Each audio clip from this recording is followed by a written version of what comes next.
Betul ke kalau pada kain kita ada bulu kucing tidak sah untuk dibuat solat? Masalah bulu kucing ni pendapat yang muktamad.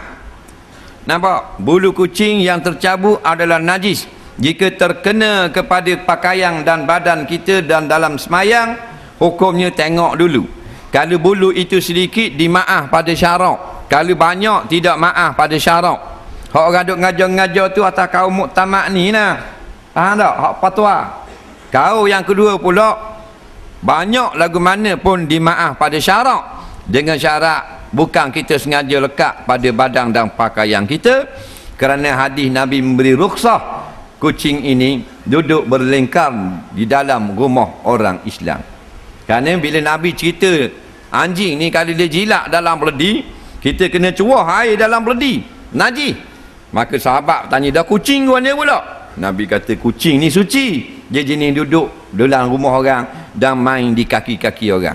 Jadi pendapat muktamad kata, kalau kucing ni bulu dia cabut tidak sengaja kena di kain kita sedikit, tak batal semayang kita. Dan kalau banyak, kena semayang semula. Pendapat muktamad. Kalau sengaja cabut memang batal lah. Pendapat yang tidak muktamad, ghairus sahih dia panggil.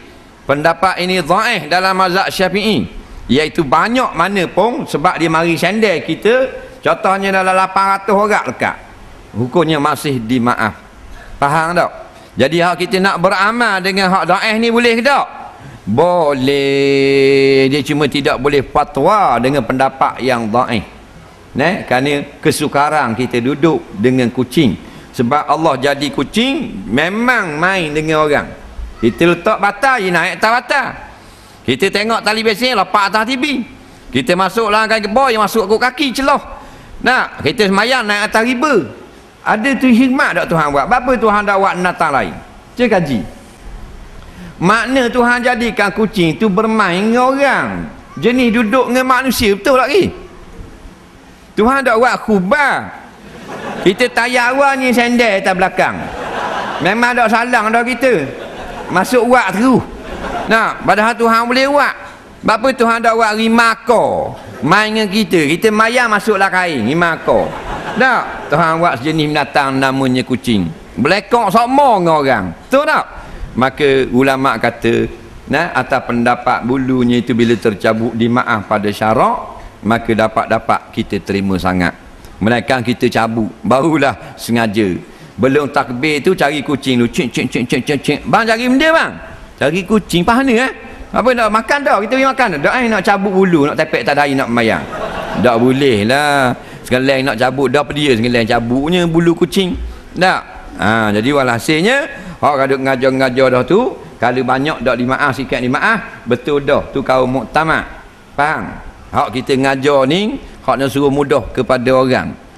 Dah dua mana dia sebut? Ada dalam kitab An-Najasatul Ma'fuwat. Najis-najis yang telah dimaafkan dalam mazhab Syafi'i. Daripada awal bab kitab sampai ke tutup, semua cerita najis. Nak bab ikan jeruk, bab kucing, bab makna batu bepang, bab capur dengan tahi lembu, bab air kecil anak, habis bab najis. Nampak? Ada khabar situ, kau dalam mazhab Syafi'i dimaafkan juga. Syaratnya bukan kita sengaja.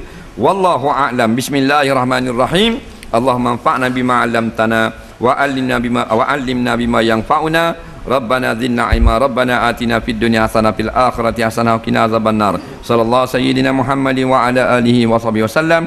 Walhamdulillahi rabbil alamin. Insyaallah kita sambung balik pada hari Rabu 18 Januari di Masjid Pulau Serar. Assalamualaikum warahmatullahi